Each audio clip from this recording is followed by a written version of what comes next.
Bienvenidos a La Verdad Te Hará Libre, un canal donde buscamos conocer la voluntad de Yahweh en el estudio minucioso de la Biblia, en un esfuerzo por abandonar dogmas y doctrinas de fe tradicionales, enseñando la verdad original expresada en la totalidad de las Sagradas Escrituras. Mi nombre es Eduardo Acevedo y les invitamos a descubrir un único testamento.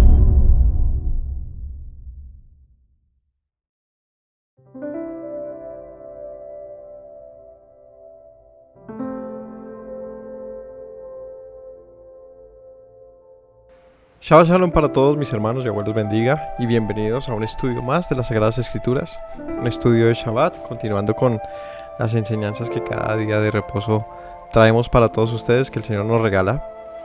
En este caso la parashá número 19, llamada Terumá, que se traduce como ofrenda, y que para el estudio de hoy, en el tema que veremos,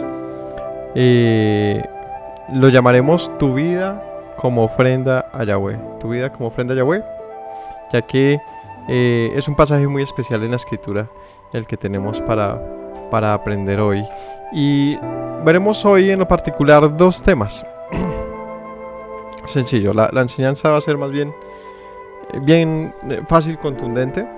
Dos temas. Primero, ofrenda a Yahweh. Veremos qué es ese concepto de ofrenda a Yahweh y pues qué alcance tiene. Y en segunda parte veremos la contrapuesta a eso, o sea, para qué el Señor nos pide una ofrenda. Veremos que el Señor nos pide una ofrenda y para qué la pediría. ¿Será que tiene un propósito más que simplemente que nosotros nos entreguemos a Él? Entenderemos que sí, que en efecto Él ha dispuesto que nosotros voluntariamente nos acerquemos a Él para Él hacer también algo. Así que esa segunda parte le llamaremos Yahweh en medio nuestro. Espero que se queden a la enseñanza. No olviden compartir, darle like a este video, comentar y descubrir en nuestro canal las listas de reproducción que tenemos con una gran cantidad de estudios bíblicos verso a verso la escritura y con temas muy interesantes. Que el Señor los bendiga. Vamos a orar. Padre Celestial, yo te doy gracias en el día de hoy, que en tu voluntad, Señor, nos has llamado a buscarte y a conocerte y nos hablas. En verdad que sabemos que hablas. Por eso instrúyenos, exhórtanos, consuélanos, guíanos, Padre, y dirígenos hacia ti, Señor, cada día con una mayor fe, Señor, con mayor amor. Bendice a mis hermanos, a todos los que te buscan hoy. Te lo ruego en el nombre de Yeshua. Amén. Bueno, la enseñanza de hoy tiene origen en el capítulo 25 de Éxodo. Así que vamos a ir al capítulo 25 de Éxodo e iniciamos. Dice el capítulo 25 de Éxodo, versículo 1. Yahweh habló a Moisés diciendo: Di a los hijos de Israel que tomen para mí ofrenda de todo varón que la diere de su voluntad.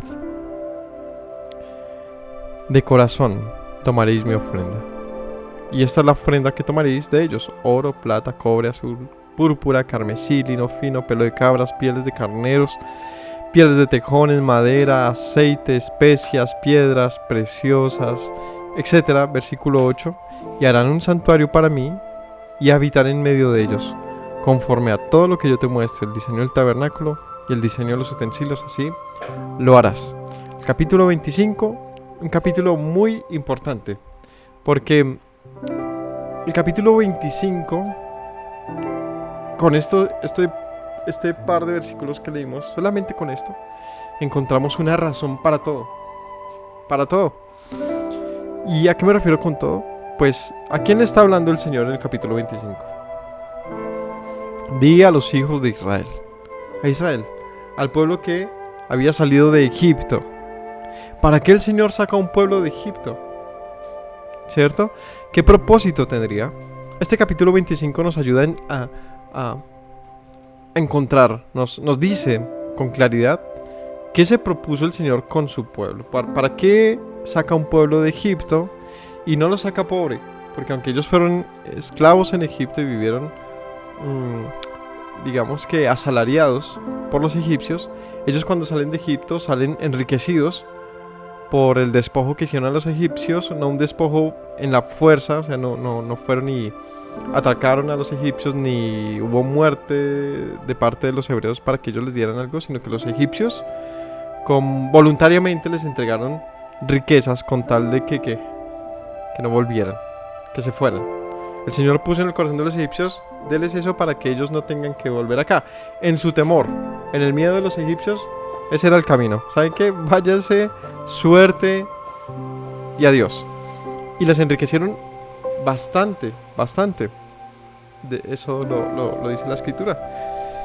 Pero ¿para qué querría un pueblo tan numeroso un montón de riquezas en el desierto?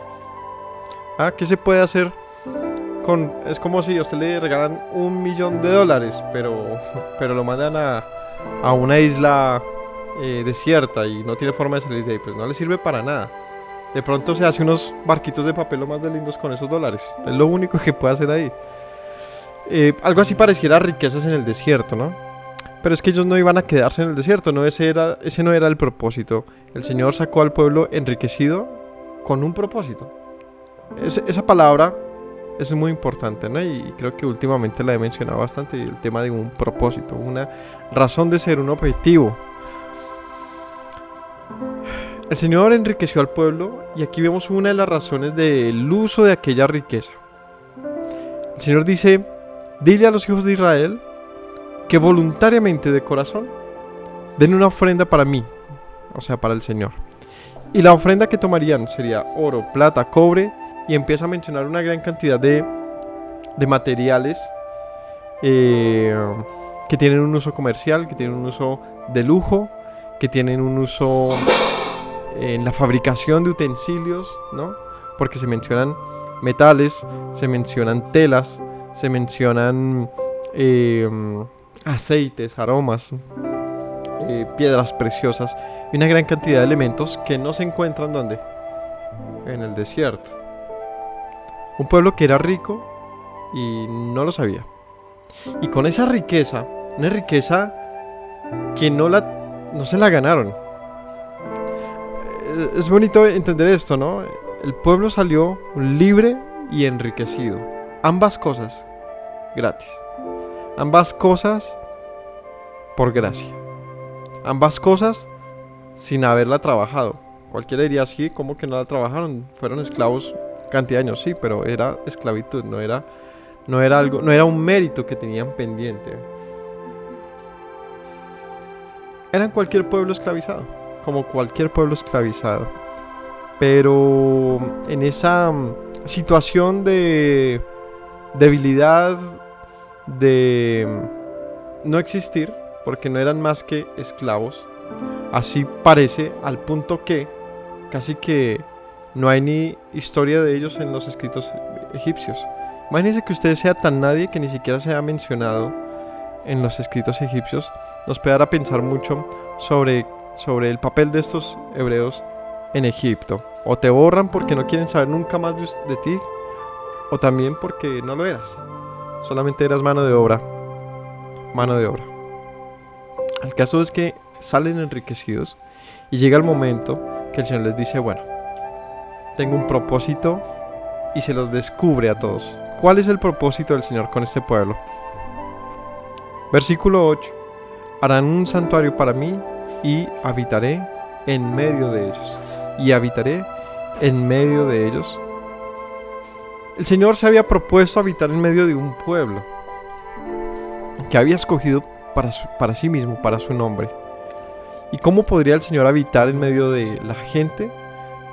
De acuerdo a este pasaje, el Señor propone o solicita un tabernáculo, una habitación, una morada, un lugar donde pudiese residir en medio del pueblo, literalmente como una familia, como un hombre más. Cada uno con sus tiendas, y el Señor dice: pues yo también quiero una tienda en medio de ustedes. Es muy curioso, la verdad que sí lo es. Si lo analizamos a toda forma de cómo el Señor se ha dado a conocer en toda la Biblia, pensar que Él pida una choza para habitar en medio de un pueblo no tiene como mucho sentido. O sea, el Dios del universo, que no puede ser visto, que no tiene comparación, que dice la escritura que los cielos cuentan su gloria, que no hay que lo abarque, solicite una carpa, una tienda pequeña, debe hacernos preguntar, ¿por qué querría el Dios omnipotente humillarse a ese grado? Bueno, ¿se puede considerar humillación?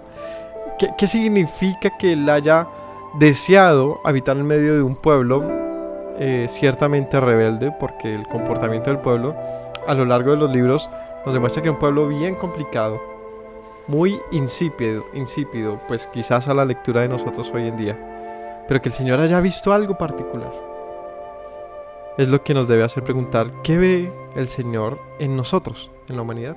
Para que decida dejar toda su gloria. Bueno, tampoco es que la deje, porque sigue teniéndola, pero sí decide, digamos que, reducir simplemente estar en medio de nosotros en una tienda, cuando bien pudo haberlo hecho de otra manera, no sé cuál sea, pero sí otra que pudiese demostrar mayor poder, ¿no? Él decide hacerlo en la tienda. Este tipo de cosas debería hacernos pensar qué tipo de Dios es el Dios de Israel, que puede con una palabra crear el universo, pero que también decide humillarse, no sé cuál sea la palabra, pero como casi que de alguna manera pensar que podemos decir que se pone al nivel nuestro y estar en medio nuestro, mirando a la altura de nuestros ojos, en medio de un pueblo como nosotros, con las mismas debilidades, con los mismos temores, miedos, los mismos olores, las mismas, ¿cómo se llamaría esto? Mezquindades, las mismas debilidades, todo eso estaba ahí presente. Y el Señor dice: háganme una habitación en medio de todos ustedes. Es como ir a la vecindad del chavo con toda su gritería, con toda su molestadera y decir: quiero un lugar ahí junto al barril. Dice: ¿pero por qué ahí? ¿No? ¿Por qué no encima de todos como bueno, en medio nuestro? Eso es lo particular. O sea, de verdad que cuando lo analizas dices: vaya, o sea, sí es interesante pensar de querer entender la forma de este Dios. Un Dios que no decide ni siquiera mostrarle a Faraón nada más que señales e ira, pero le manda a Moisés.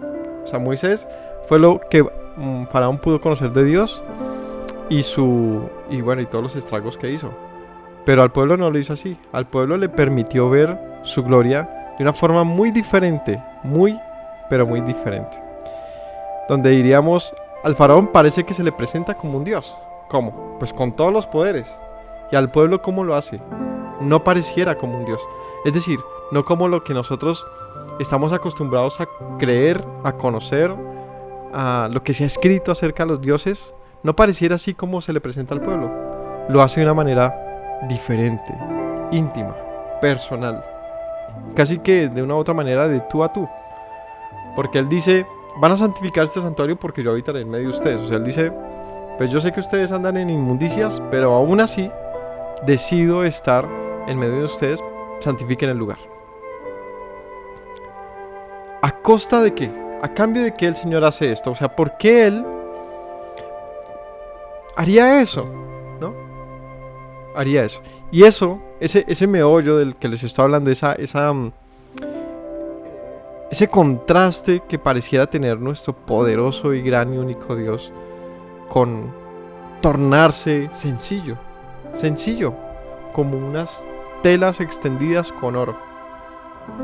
Es sencillo, no tiene mayor complejidad aparentemente, pero así lo quiso hacer Él. Y eso que les digo muy sencillo, se le llama muy santo, se le llama el lugar más santo de los santos.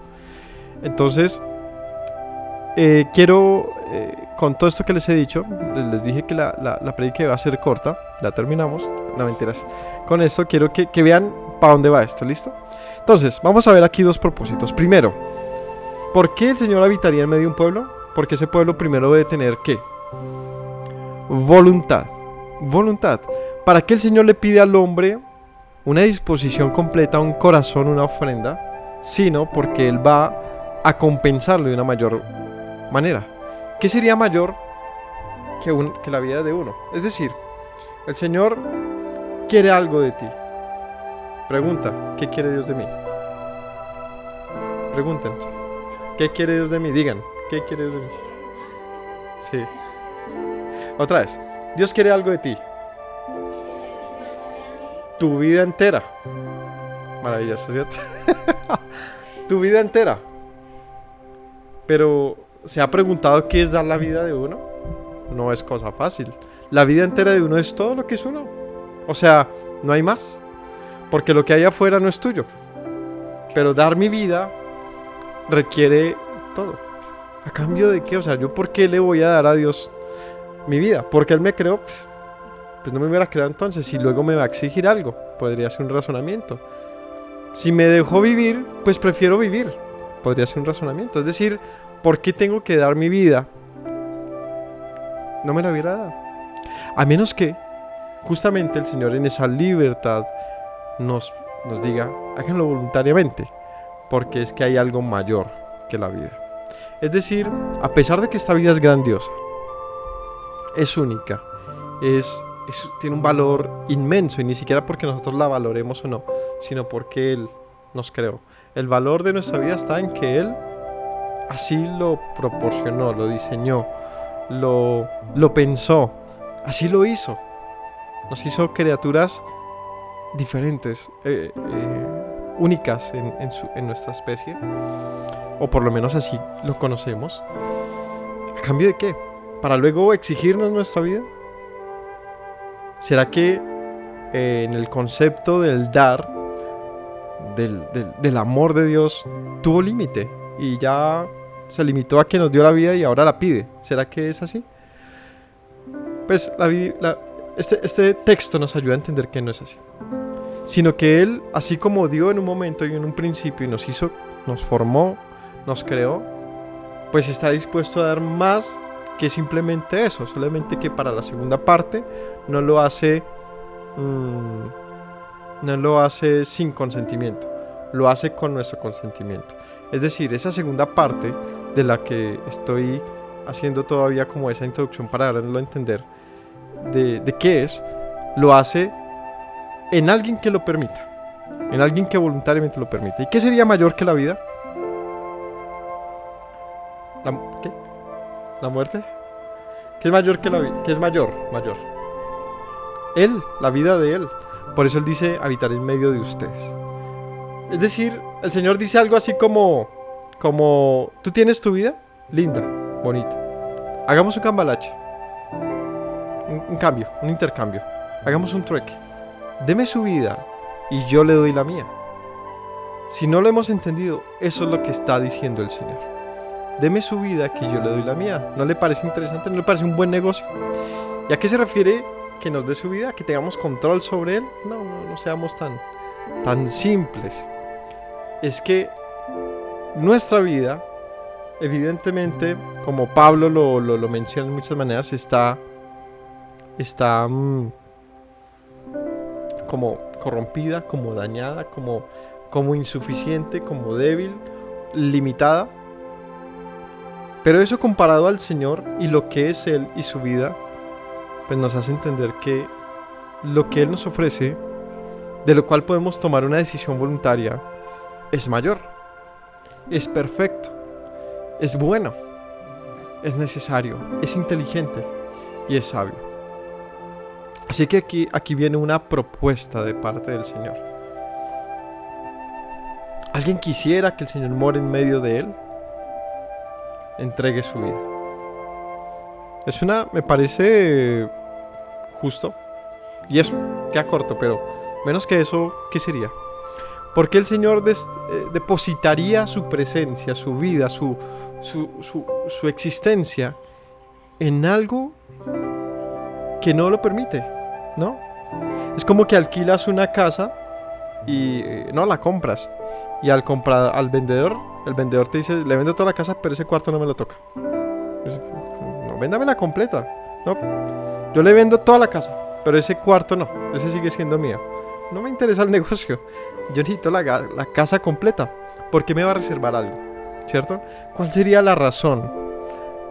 A toda luz solo habría una conclusión, y es que esa casa no es mía. No es mía. Pues sí, tengo todo esto, pero no es mía completamente, ¿no? No es mía, a menos que sea completamente mía, en ese ejemplo que les pongo. El Señor esperaba que ser el Dios del pueblo, pero de verdad. De verdad. La única manera que el Señor fuese Dios del pueblo es que el pueblo lo reclamase, lo pidiese, lo permitiera. Por eso Él dice, lo harán de voluntad y de todo corazón. Hay una canción que dice, con manos vacías vengo a ti, Señor, no tengo nada que darte. ¿Qué más dice? No hay nada de valor en mí, no tengo nada que darte, pongo mi vida en tus manos, Señor, haz lo que quieras, algo así dice, es bien bonita. Y tiene y no tiene razón. Tiene y no tiene razón. La canción dice que no tengo nada que darle al Señor y vengo con manos vacías. Entiendo el propósito de la canción, claro, y es que soy yo a tu lado, lo único que tengo es una vida para ti. Eso está perfecto, el mensaje es correcto. Pero lo que quiero decir en esa canción y comparado con esto es que siempre tenemos algo que dar, y es lo que la canción de una u otra manera también dice, y es, si tengo algo, ¿qué? Una vida. Tengo algo para dar, una vida.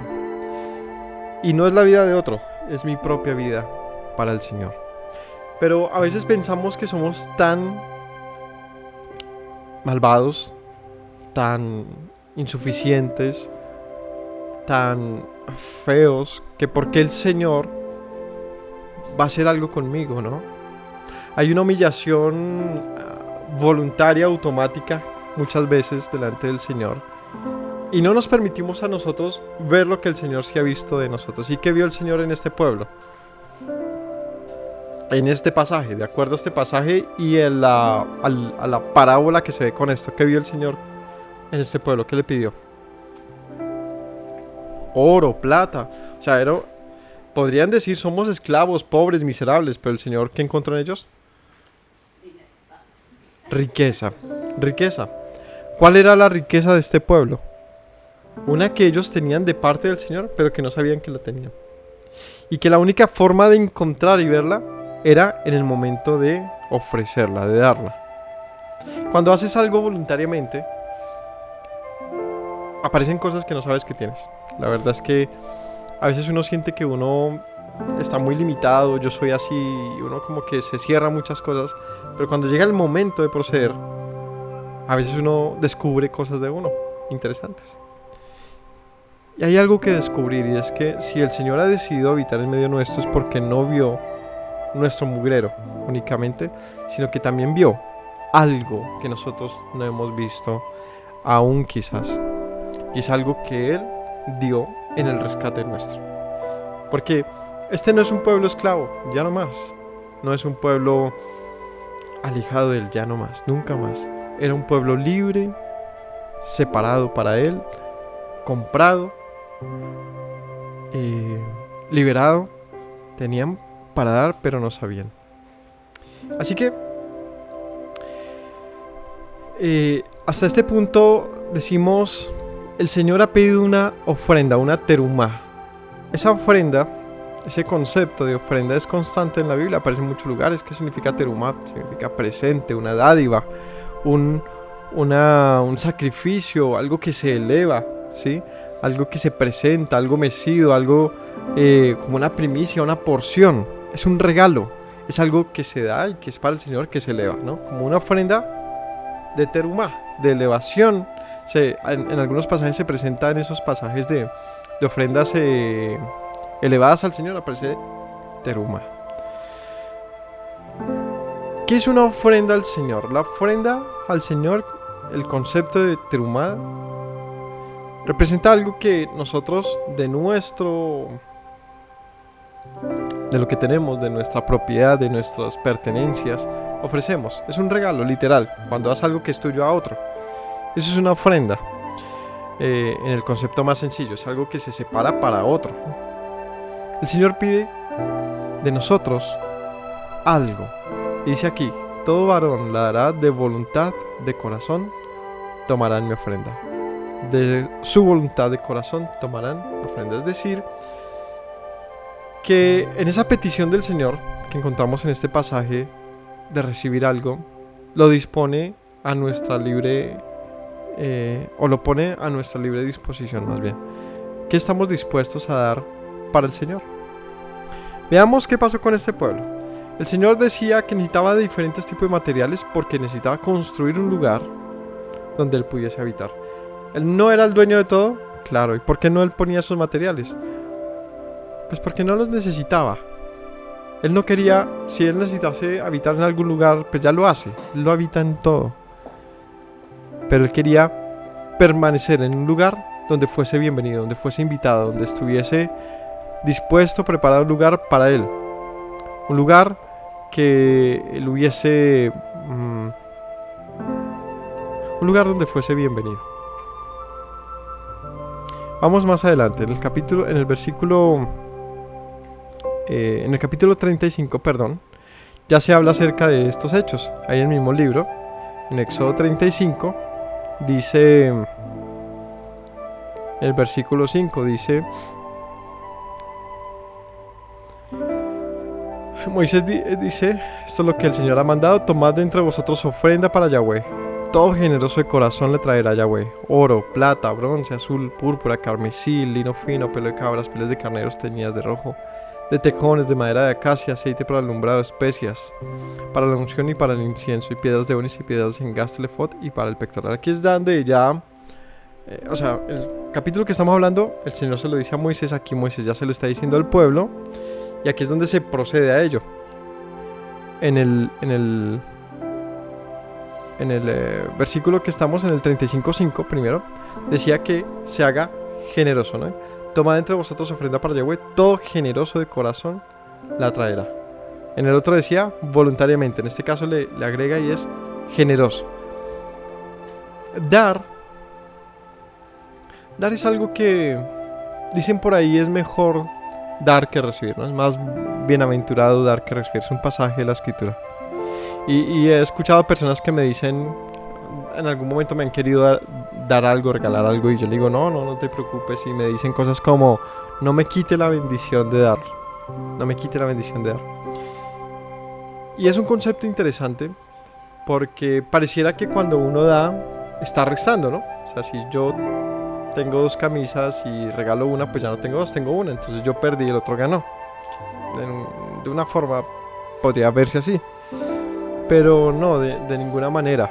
Lo que evidencia el dar es que yo tengo tanto que puedo compartir. Es decir, el dar no habla más sino de la riqueza de cada persona. Dar habla de tu riqueza. Porque cuando tú compartes, cuando tú das, demuestras que eres tan rico que puedes compartir de lo que tú tienes. Es decir, que tu riqueza basta para que muchos más puedan obtener algo de ella. Entre más generosa sea nuestra dádiva, pues mejor habla de nuestra riqueza. Porque la riqueza ciertamente no es únicamente de pan, de comida, de vestidos, de dinero.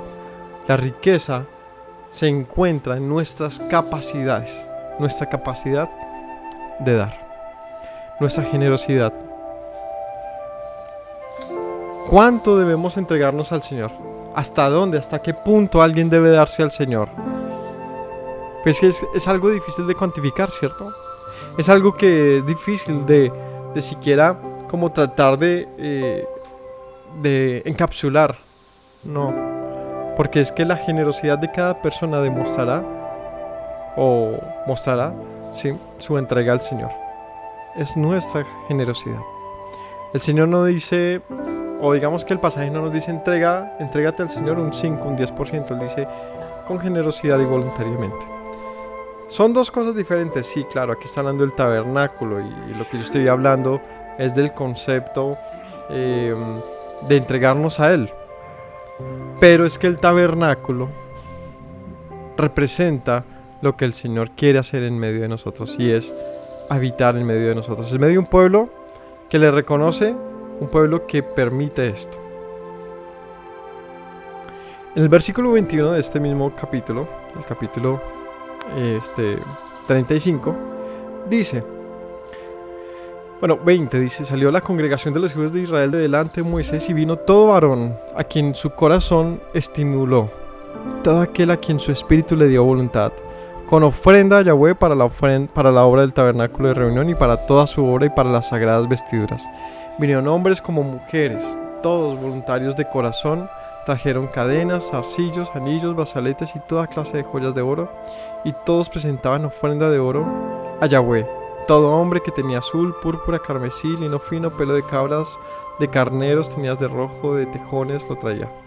Todo el que ofrecía ofrenda de plata, de bronce, traía a Yahweh ofrenda de todo lo que tenía. De madera de acacia la traía para la hora del servicio. Además, todas las mujeres sabias de corazón hilaban con sus manos y traían lo que habían hilado, azul, púrpura, carmesí o lino fino. Y todas las mujeres cuyo corazón las impulsó en sabiduría hilaron pelo de cabra. Los príncipes trajeron piedras de ónice, piedras de engaste para el efod y el pectoral, y las especies aromáticas, y el aceite para el alumbrado, el aceite para la unción, para el incienso aromático.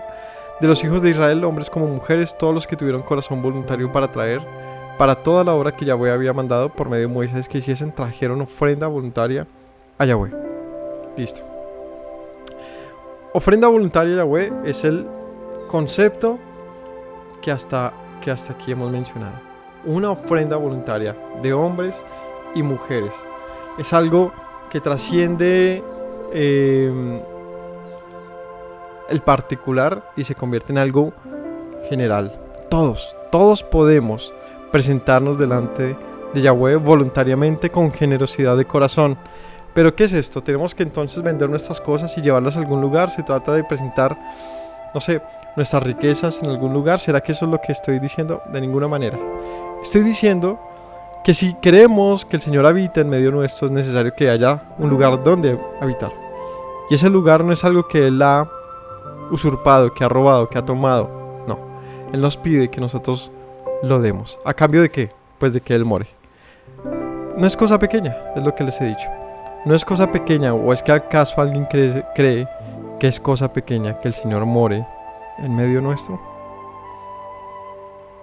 El capítulo 36 dice en el versículo 1: Así pues, Bezaleel y Aholiab y todo hombre sabio de corazón, quien Yahweh dio sabiduría e inteligencia para saber hacer toda obra del servicio del santuario, harán todas las cosas que el Señor mandó. Moisés llamó a Bezaleel, a Aholiab y a todo varón sabio de corazón, en cuyo corazón había puesto Yahweh sabiduría, todo hombre a quien su corazón le movió a venir a la obra para trabajar en ella. Tomaron de delante de Moisés toda la ofrenda de los hijos de Israel que habían traído para la obra del servicio del santuario, a fin de hacerla. Ellos seguían trayendo ofrenda voluntaria cada mañana, tanto que vinieron todos los maestros que hacían toda la obra del santuario, cada uno de la obra que hacía, y hablaron a Moisés diciendo: el pueblo trae más de lo que se necesita, mucho más, para la obra que Yahweh ha mandado que se haga. Moisés mandó pregonar por el campamento diciendo: ningún hombre ni mujer haga más para la ofrenda del santuario. Así se le impidió al pueblo ofrecer más, pues tenían material abundante para hacer toda la obra y sobraba. El ejemplo de este pasaje es hermoso y nos demuestra que sí, a pesar de nuestro pasado, de nuestra anterior forma de vida y de esclavitud anterior, hoy en este presente, renovados en el amor del Señor, en la fe, en todo lo que significa este presente para nosotros, de un pueblo que, si es que así lo entendemos, como un pueblo que ha sido llamado a libertad, nos sentimos parte de eso. Créanme, tenemos mucho para dar, al punto que parezca que se dice como que ya dio suficiente, porque cada mañana es un buen momento para entregarnos delante del Señor, como lo menciona aquí, como este pueblo en este momento lo sentía, y era que fue generoso y realmente abundante para presentarse delante del Señor. Así que, si no tenemos nada para dar, preguntémonos primero: ¿será que no somos libres aún? ¿Qué nos impide entregarnos al Señor? Solo puede haber una cosa, y es que somos esclavos de otro Señor, de otra forma, de otro concepto, de otra vida, de otra filosofía, de lo que sea, de nuestra carne, de nuestras pasiones, pero no del Señor. Y podemos engañarnos, podemos pensar engañarnos, pero la verdad es que solamente es eso, o es una mentira. Si alguien entre nosotros es sabio, evidencia esa sabiduría con una obra que demuestre su libertad y su amor y su fe por el Señor. Y esto solo es posible entregándonos a Él. Como dice 2 Corintios 9:7, cada uno dé como propuso en su corazón, no de mala gana ni por obligación, porque Elohim ama al dador alegre. Y si bien en ese pasaje de Corintios está hablando Pablo de una ofrenda que le estaba pidiendo a los corintios para llevar una sola colecta al pueblo que estaba en Jerusalén, dice algo muy cierto: cada uno haga las cosas como ha propuesto en su corazón, porque el Señor ama al que da con alegría. Si eso es con nuestro prójimo, ¿cuánto más con Él? Cuando nosotros entregamos nuestra vida al Señor sin lástima, sin como lamentarlo, ¿cierto? Sino que lo hacemos con alegría, pues aquí dice algo bonito, y es que el Señor ama ello. Es decir, tiene sentido lo que hacemos. Otra vez digo que la riqueza de nosotros no se mide en cuánto tenemos, sino en cuánto podemos dar.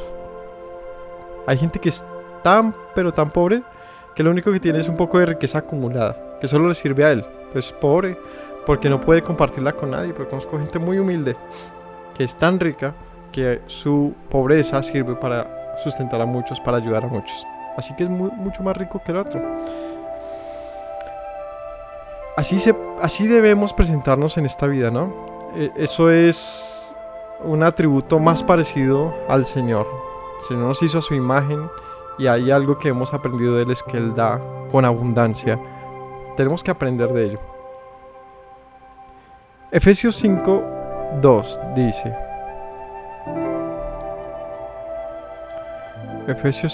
sed pues imitadores de Dios como hijos amados.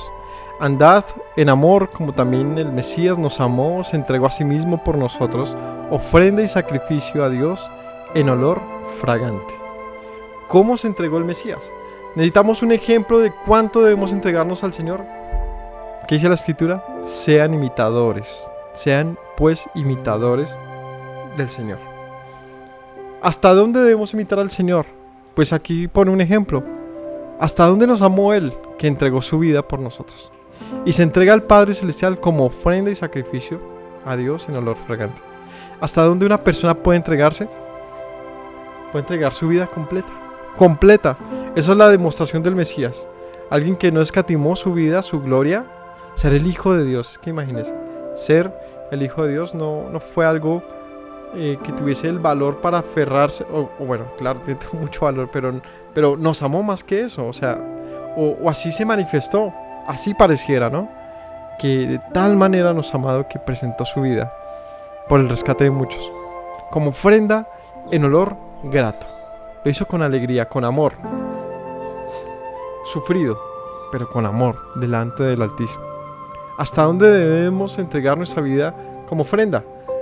¿Qué calidad de oro tienes tú? ¿No? El Señor pidió lo mejor. Si no tienes para entregar, es porque de verdad no lo tienes.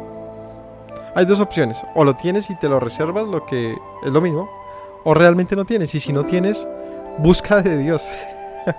Busca al Señor para que te haga libre, para que te llene de su amor, para que te permita tener esa riqueza en tu interior y puedas asimismo devolverla, asimismo puedas compartirla, asimismo puedas hacer uso de ella, porque no hay nada más triste que tener riqueza y tenerla guardada, ¿no? Es como dicen por ahí, es como tener a la mamá pero muerta. No es nada. El que tiene riqueza y no la comparte, no la aprovecha, no la disfruta, pues es mejor que no la tenga. Lo mismo, ¿de qué nos sirve jactarnos como hijos de Dios, muy creyentes, muy de todo, pero si no tenemos esta calidad de entrega, que es como equivalente al oro, como Yeshua así nos enseñó, pues nunca será suficiente? Porque el Señor le dijo al pueblo: entréguenme lo que quieran. Eso es algo importante. El Señor dijo qué quería del pueblo. Lo que pidió es que fuese voluntario, pero no dijo tráiganme lo que quieran voluntariamente. No. O que todos traigan por orden algo, lo que sea. No. Dijo lo que él dijo con claridad es: tráiganme de esto, con generosidad y voluntariamente. Y es diferente, porque el Señor se ha expresado con claridad de lo que Él espera de nosotros y ha dicho: este es el fruto que yo espero de un pueblo que ya no es esclavo, sino que es libre. ¿Cuántos estamos dispuestos a ofrecerlo? Como decía, cada mañana. Así que aquí dice: sed imitadores de Elohim como hijos amados, andando en el amor, como también el Mesías nos amó, entregándose a sí mismo por nosotros como ofrenda, sacrificio a Dios en olor fragante. Así debemos hacerlo. Veamos qué dice Romanos 12 para complementar este pedazo. Romanos 12 dice: así que, hermanos, os ruego por la misericordia de Dios que presentéis vuestros cuerpos en sacrificio vivo, santo, agradable a Dios, que es vuestro culto racional. No se conformen a este siglo. Transfórmense por medio de la renovación del entendimiento para comprobar cuál sea la buena voluntad de Dios, agradable y perfecta. Hay un ruego bonito de Pablo al pueblo. Le dice: les ruego por las misericordias de Dios. O sea, así que esto es conectado con lo anterior. ¿De qué está hablando antes? Estaba manifestando la riqueza de la sabiduría de Dios, de cómo ha hecho todo para terminar siendo quien justifica, quien salva, quien restaura, quien hace todo. Dice: si hay consuelo en eso, les ruego por la misericordia de Dios que ha hecho eso, que usted se presente como un cuerpo vivo, en sacrificio vivo, santo y agradable a Dios, lo cual es el culto racional. ¿Quiere agradecerle a Dios de verdad?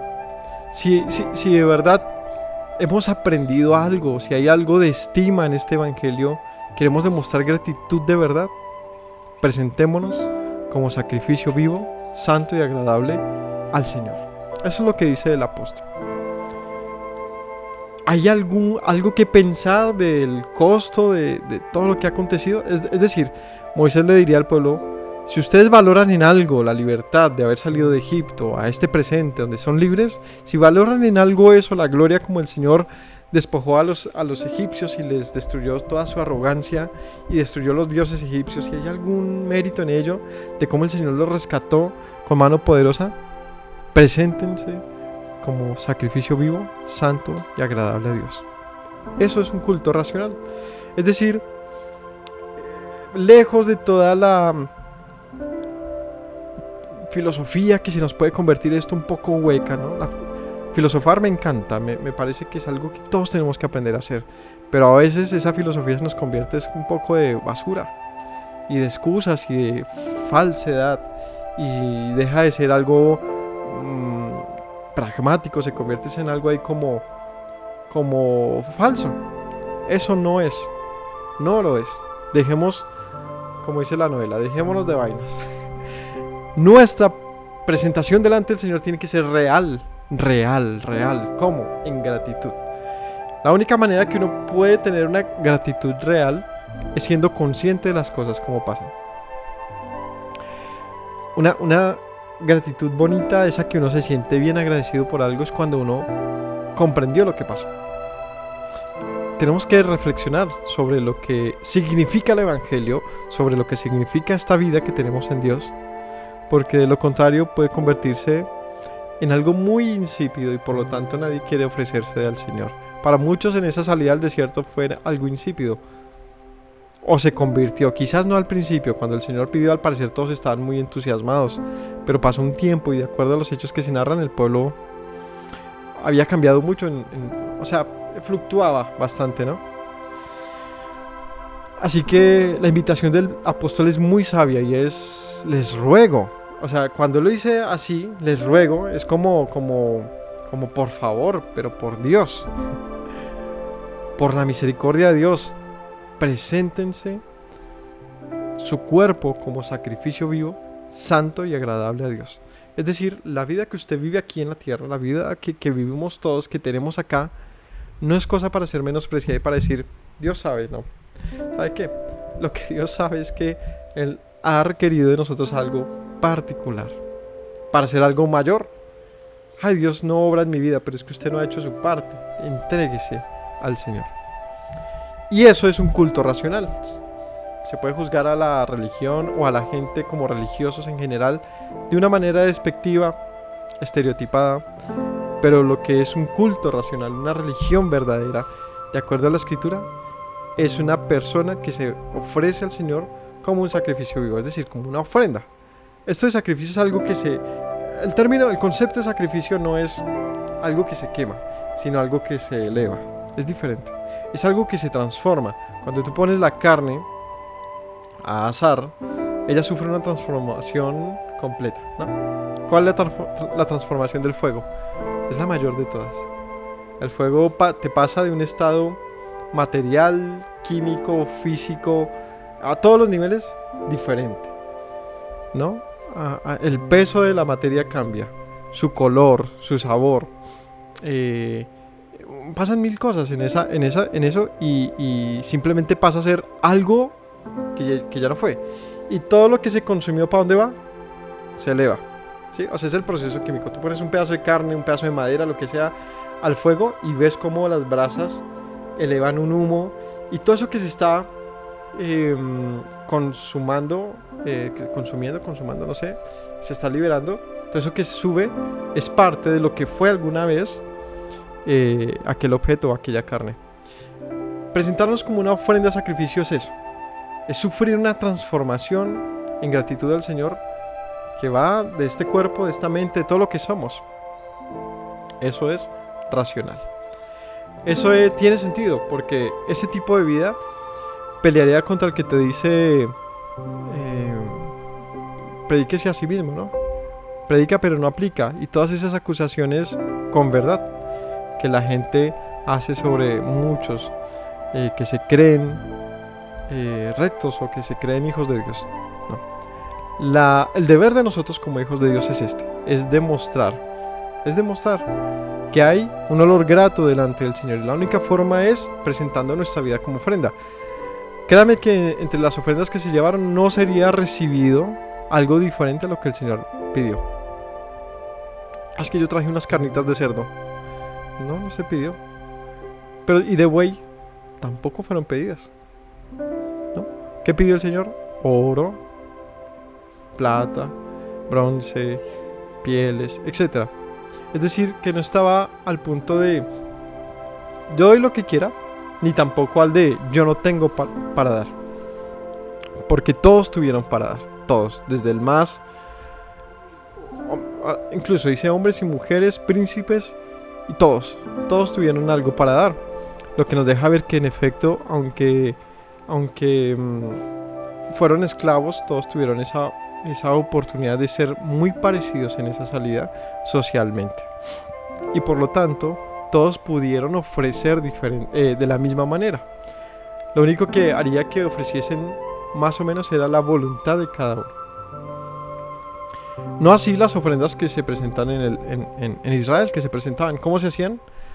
De acuerdo a la capacidad de cada uno. Y es diferente. Claro, si tú no tienes terneros, no puedes ofrecer ternero. Y empieza a haber una escala de lo que se puede ofrecer con lo que yo tengo. Pero en este caso en lo particular, que es lo que les digo, es que es diferente. Es que todos están en una condición muy parecida. Y todos podían generosamente dar sin temer de que les faltara algo. Lo tenían y no lo habían buscado, el Señor lo había entregado. La pregunta es, ¿yo por qué puedo ofrecerle algo a Dios? Respuesta, porque Él me lo ha dado. A menos que no tenga la fe para creer que yo puedo disponer mi vida hacia Él. Es quizás mi temor, mi egoísmo, mi falta de fe o mi falsa fe. Sí, ellos fueron enriquecidos para poder dar. Es decir que creo que hay un texto que dice algo así como que no sé cómo lo dice, pero dice algo así como que da amor porque el Señor te amó primero, algo así dice. O algo así como dad abundante amor o algo así, o más bien dad con el abundante amor que el Señor depositó en vuestros corazones. Una cuestión así dice. Y en efecto es que hay gente que dice yo no puedo dar de lo que no tengo, y eso es real. Pero es que la pregunta es, ¿en serio no hay amor de Dios en tu corazón? Pues es muy triste entonces. Y no como para decir, uy, sí, no, es para que reflexionemos dos opciones. O de verdad no hay amor de Dios en mí, lo cual sería muy triste, pero también una oportunidad para que lo busques. Entonces, opción 2, aunque Él ha puesto tanto amor en ti, no has querido darlo, y eso sí es peor aún. Porque dar de lo que uno no tiene, pues se entiende, pero teniendo y no dar es terrible. El Señor nos ha dado la oportunidad, nos ha dado el camino, nos ha enseñado la manera de hacer, nos ha provisto. La pregunta es, ¿por qué no damos una ofrenda de calidad? Es algo para que meditemos hoy. En Lucas 6:38 dice: dad y se os dará. Medida buena, apretada, remecida y rebosando darán en vuestro regazo, porque con la misma medida que medís, os volverán a medir. Las palabras de Yeshua siempre necesarias. Si tú das, recibirás. Medida buena o apretada. ¿Cómo quieres recibir? Remecida o rebosando. Así te darán el regazo, porque con la misma medida que mides, te volverán a medir.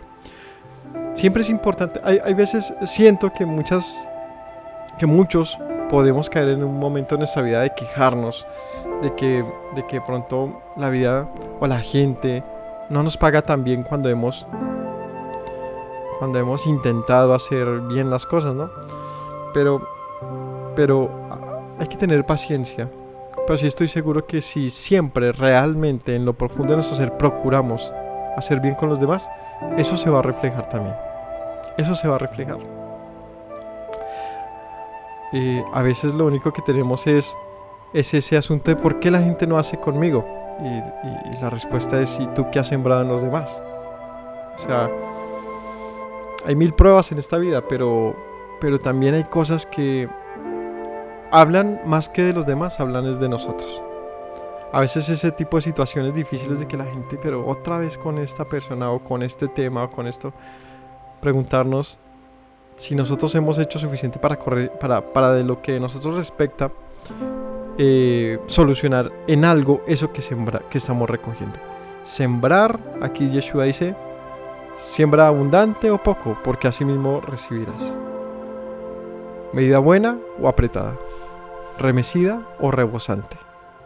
Con la misma medida que mides, te volverán a medir a ti. Y es algo muy interesante. A veces nos sentimos quizás un poco alejados de Dios o olvidados de Él, pero vale preguntarnos, ¿qué tanto le hemos ofrecido a Él? También nuestra medida con Él ha sido tacaña, ha sido generosa. Ha sido ¿qué tipo de calidad? ¿Escasa? ¿Teniendo oro le llevamos el maderito de acacia?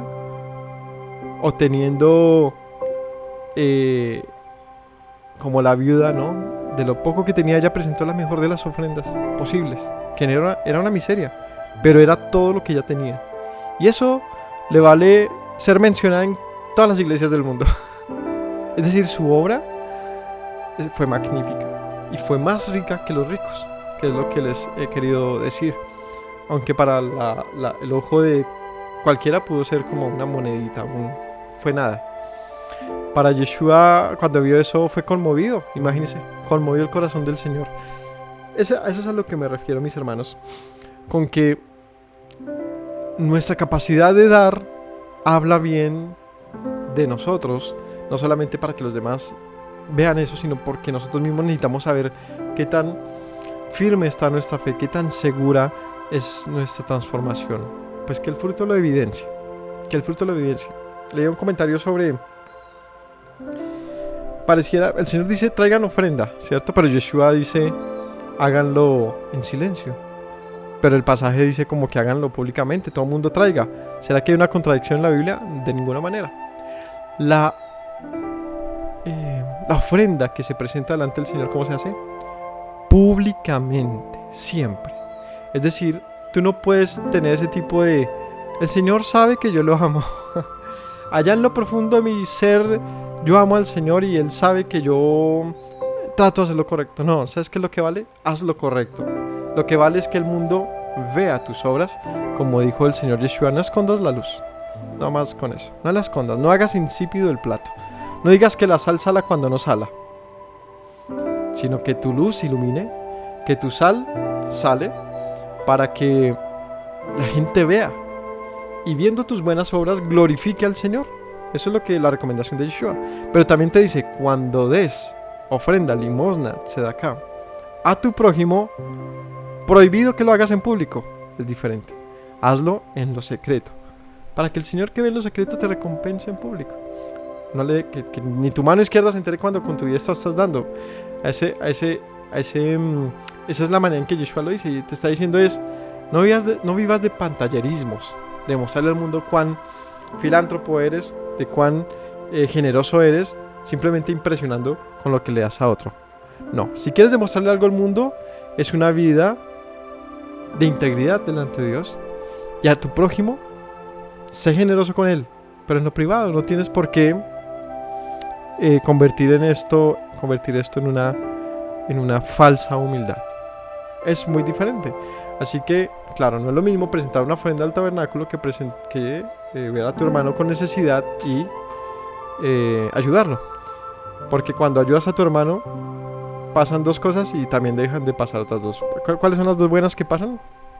Esa persona se sacia de su necesidad. Segundo, glorifica al Señor y ora por ti. O sea, ahí tú eres bendecido al haberlo hecho. Y también dejan de pasar dos cosas. La primera, pues que la persona ya no sigue en su miseria, en la que sea que le ayudaste. Y la segunda, no lo necesitas avergonzar. Porque cuando uno empieza a hacer las cosas en público, también es como decirle al mundo, vea que este estaba en la tristeza y yo lo ayudé. Yo soy un héroe y él es un perdedor. Deja de hacer eso. Dejemos de hacer eso. La gente en su pobreza debe enseñarnos grandes cosas. Y también nos enseña muchas veces es que los pobres somos nosotros. Hasta que nosotros damos ese paso positivo de ayudar, ¿sí? Entonces, si no podemos ayudar al prójimo con una libra de arroz, ¿cómo pensamos que sí le vamos a entregar nuestra vida al Señor? A veces nos falta un poquito de coherencia. O decirle al mundo, uy, es que yo le tengo mi vida, está dedicada al Señor, pero eres completamente indolente ante la necesidad de otros. No, es una coherencia en todo esto. Lo que tenemos que hacer, como dijo Pablo, y lo cito nuevamente, cada uno proponga en su corazón y hágalo así, pero hágalo con alegría, porque el Señor ama al que da con alegría. ¿Qué dice Proverbios 3:9? Honra a Yahweh con tus bienes, con tus primicias de todos tus frutos. Se llenarán tus graneros con abundancia y tus lagares rebosarán de mosto. Honra al Señor con todo lo que eres. Honra al Señor con todo lo que eres.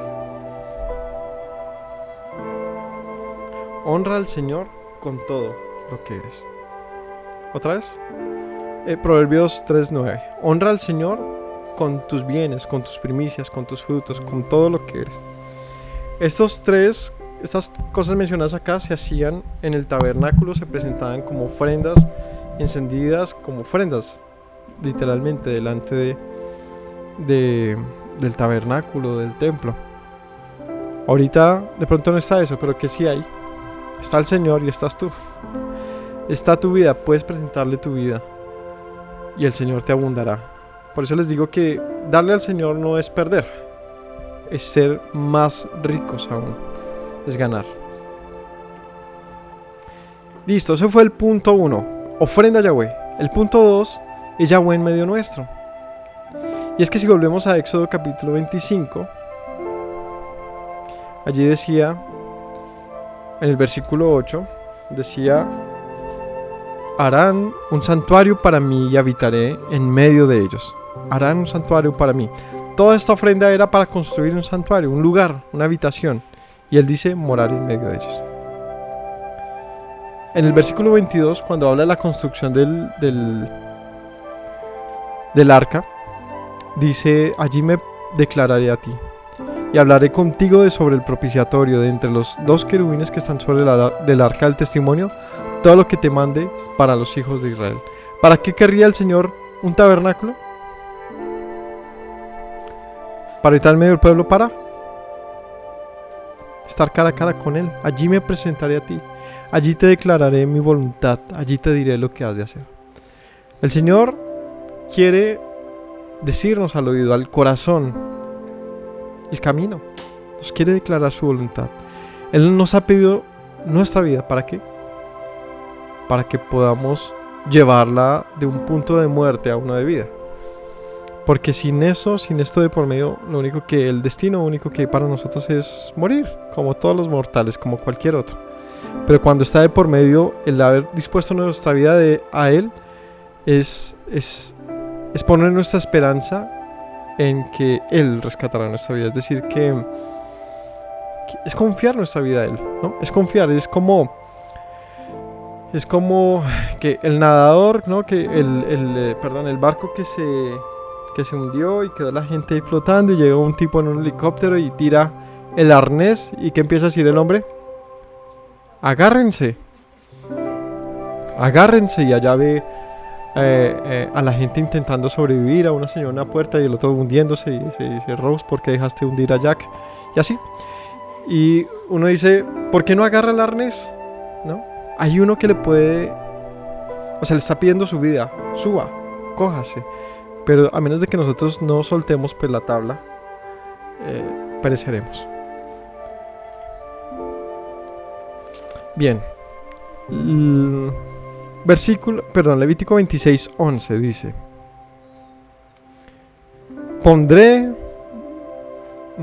leamos un poquito antes. En este capítulo está hablando de las bendiciones por la obediencia. Dice en el 9: yo me volveré a ustedes y les haré crecer, les multiplicaré y afirmaré mi pacto con ustedes. Aquí dice: si obedecen a las palabras del Señor, comerán lo añejo de mucho tiempo, pondrán fuera lo añejo para guardar lo nuevo, y pondré mi morada en medio de ustedes y mi alma no les abominará. Andaré entre ustedes y yo seré a ustedes por Dios y ustedes me serán por pueblo. Pondré mi morada en medio de ustedes y mi alma no les abominará. O sea, no los voy a menospreciar, no tendré asco de morar en medio de ustedes. ¿Por qué? Porque ustedes me habrán obedecido. Y andaré en medio de ustedes y seré su Dios, ustedes me serán mi pueblo. Pues él les decía que el entregar nuestra vida a Dios es un culto racional porque demuestra que Él es nuestro Dios. Y Él también demostrará que somos su pueblo cuando lo hagamos así. Así será evidente. Él ha pedido nuestra vida, entonces ¿para qué? Para morar en ella.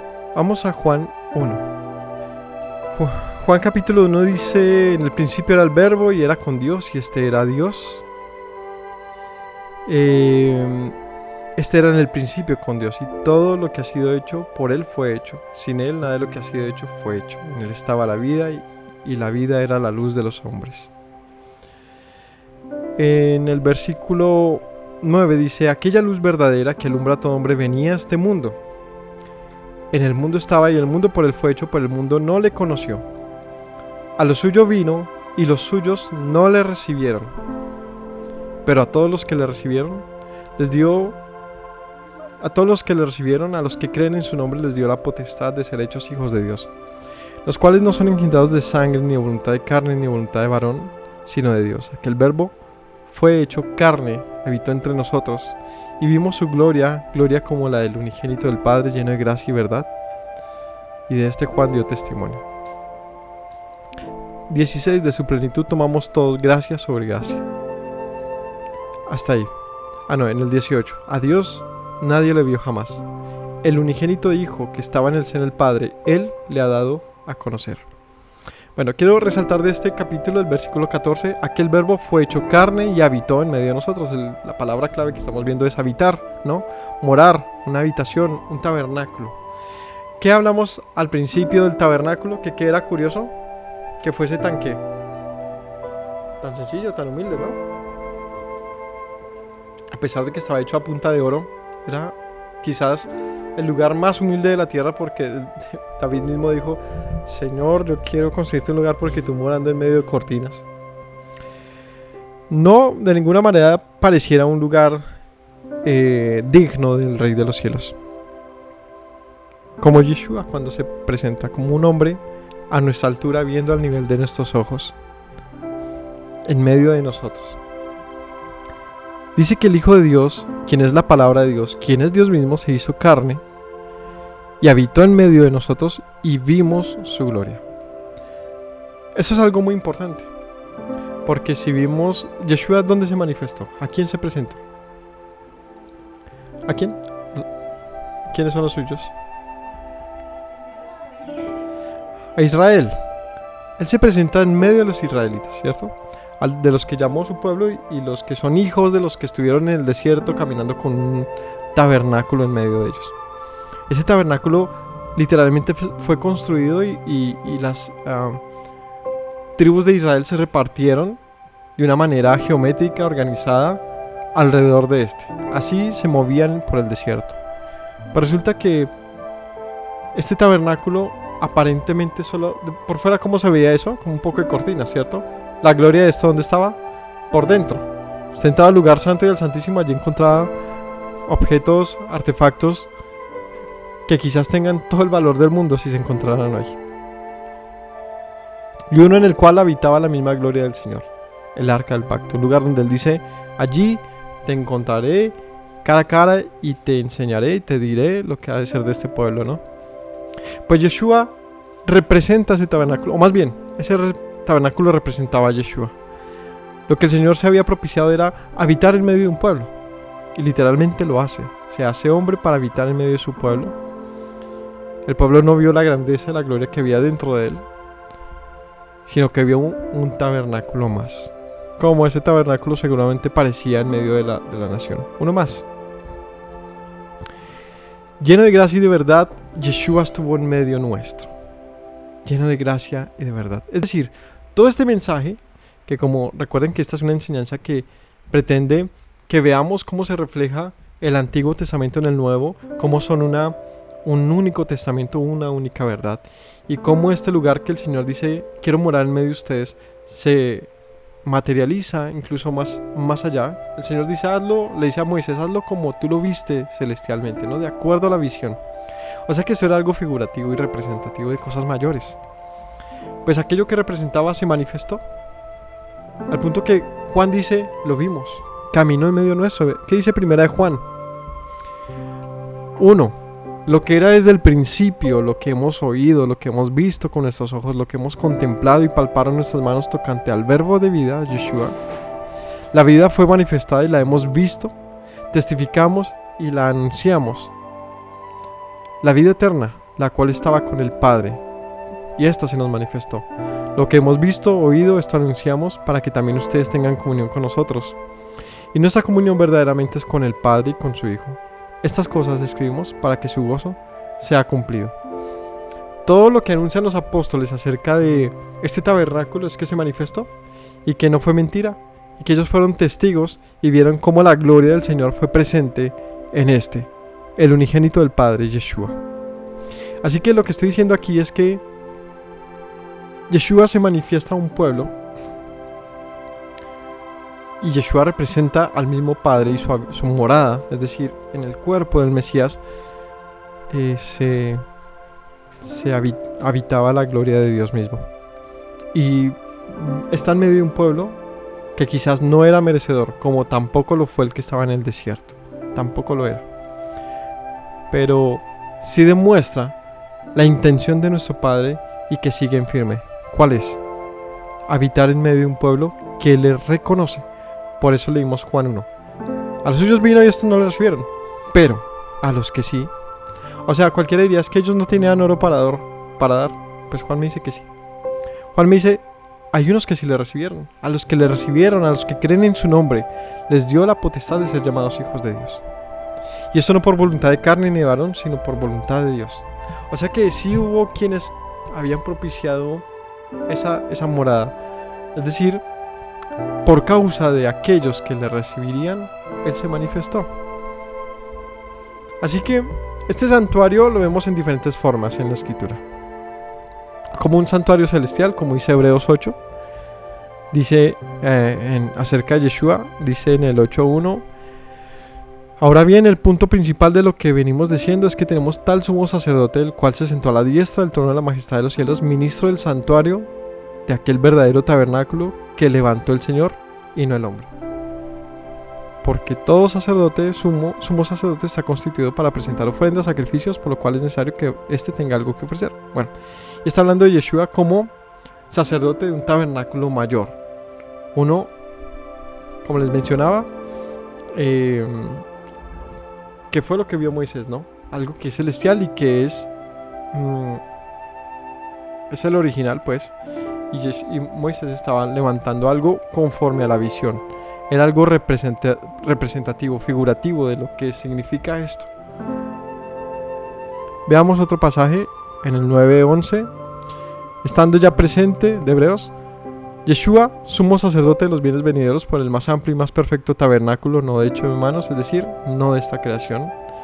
Y Hebreos es un libro que intenta explicar cómo la escritura, la ley, fue cumplida en el sacrificio de Yeshua y cómo esto, en lo que respecta al servicio del templo y los sacerdotes, pues también se dio, cómo funcionó. Juan, capítulo 2, versículo 18 dice, Juan 2:18 dice: los judíos respondieron: ¿qué señal nos muestras ya que haces esto? Yeshua les dijo: destruid este templo, en 3 días lo levantaré. Dijeron los judíos: en 46 años fue edificado el templo y tú en 3 días lo levantarás. Pero él hablaba del templo de su cuerpo. Así que también en la escritura, lo que es el concepto de tabernáculo, por eso les digo, no es una simple como querer encajarlo en Yeshua. Es que la escritura nos muestra cómo esto, lo que se llama un templo, un tabernáculo, es una habitación, una morada. Y representa otra vez ese deseo del Señor queriendo habitar en medio de la creación. Él no necesita templos, de verdad que no los necesita. Él, como bien dice la escritura, ¿no? Los cielos no te pueden contener, tú que vas a habitar en una casa. Claro, Él no lo necesita. Nosotros necesitamos, sí, que Él more en medio nuestro. Por eso Él ha constituido un cuerpo, una habitación, un lugar para hacerlo. Y Yeshua, por eso es que se manifiesta como un hombre. ¿Por qué no lo hizo con toda la gloria, el poder, el espectáculo de un Dios? Porque no lo necesitaba Él. Nosotros necesitamos que Él viniese a nuestra altura, que viniese como vino. Así debía ser en su sabiduría, así debía ser. Primera de Corintios 19 dice, 6:19 dice: ignoráis que vuestro cuerpo es templo del Espíritu Santo, el cual está en ustedes, el cual tienen de Dios, y que ustedes no son de ustedes mismos. Han sido comprados por precio. Glorifiquen a Dios en su cuerpo y en su espíritu, los cuales son de Dios. En 2 Corintios 6:16 dice: ¿qué acuerdo hay entre el templo de Dios y los ídolos? Ustedes son templo del Dios viviente. Como dijo Dios, habitaré y andaré entre ellos. Seré su Dios y ellos serán mi pueblo. Por lo cual, salid del medio de ellos y apartados, dice el Señor. Nuestro cuerpo como templo. Otra vez, un concepto, una habitación, un tabernáculo, donde el Señor ha dicho: habitaré en medio de ellos. Que nuestra vida sea también tenida como un templo para el Señor, algo que ha sido ofrecido para Él, para su habitación, porque Él ha decidido morar en medio de nosotros. Por eso Yeshua dice: pues, ¿de qué sirve el templo? Será destruido, porque habitaré en medio de ustedes. De una otra forma, lo que está diciendo, no es la habitación, lo importante es quién habita en la morada, ¿no? Por eso el Señor no necesitaba impresionar con el tabernáculo. Era su gloria la que impresionaba. Así que, por último, yendo a Juan 14, con eso vamos a enseñar este estudio, y es entender. Sí, en Juan capítulo 14 dice acerca de Yeshua, o dice Yeshua mismo, de sí mismo, dice: no se turbe vuestro corazón. Si creen en Dios, crean también en mí. En la casa de mi Padre hay muchas moradas. Hay azules y amarillas. No, hay muchas moradas, muchos lugares. Si así no fuera, yo se los hubiera dicho. Voy pues a preparar lugar para ustedes. Y si me voy y les prepararé lugar, vendré otra vez y los tomaré a mí mismo, para que donde yo estoy ustedes también estén. Y saben dónde voy, saben el camino. Tomás le dijo: Señor, no sabemos a dónde vas. ¿Cómo podemos saber el camino? Yeshua le dijo: yo soy el camino, la verdad y la vida, y nadie viene al Padre sino por mí. Si me conocen, también a mi Padre conocerían. Desde ahora le conocen y le han visto. Felipe le dijo: Señor, muéstranos al Padre y nos basta. Yeshua le dijo: tanto tiempo hace que estoy con ustedes y no me han conocido, Felipe. El que me ha visto a mí ha visto al Padre. ¿Cómo pues dices, muéstranos al Padre? ¿No crees que yo soy en el Padre y el Padre en mí? Las palabras que les hablo no las hablo por mi propia cuenta, sino que el Padre que mora en mí hace las obras. Créanme que soy en el Padre y el Padre en mí. De otra manera, crean por las obras. De cierto les digo que el que en mí cree, las obras que yo hago hará también, y aún mayores. Vamos hasta ahí. Este pasaje es muy importante acerca de la identidad de Yeshua, porque Juan lo cita como de la boca de Yeshua, ¿no? Y es una conversación de él con sus apóstoles, y son declaraciones súper importantes y necesarias para entender su identidad y su propósito. ¿Cuál es su propósito de acuerdo a esto? Yo he venido a tomarlos para que moremos juntos delante de mi Padre. Yo he preparado una morada para ustedes, pero necesito, diría Yeshua, que crean en mí, que crean que yo soy en el Padre y el Padre en mí, que vayan al camino, el cual soy yo, para llegar a mi Padre. Finalmente Yeshua se pone como un punto necesario, obligado, para llegar al Padre. Les digo que si no hubiese sido por el tabernáculo, no hubiese, por lo menos no en ese camino que Dios planteó, hubiese otra forma de que se lo hubiese manifestado al pueblo, sino por portentos y por, mejor dicho, solamente Moisés habría conocido al Señor. Pero si el Señor suscitó un lugar para que el pueblo viese y pudiese morar en medio del pueblo, les digo que era entonces muy importante el templo, era muy importante el tabernáculo. Es decir, era algo lo suficientemente poderoso para contener la gloria del Señor y presentársela al mundo. Pues Yeshua es lo mismo. Y eso es lo que aquello representaba. A Yeshua, quien se presenta delante de nosotros como de parte del Padre, con el propósito de darnos aquello que les mencioné al principio, algo mayor que nuestra propia vida, algo mayor que nuestra propia vida. Así que si alguno desea alcanzar esto que hemos mencionado, que hemos hablado, como mayor, como grande, de parte del Señor, es importante que entonces valore esto y entregue su vida al Señor. Es el único camino literalmente, y es dejando las cosas atrás y avanzando, ¿no?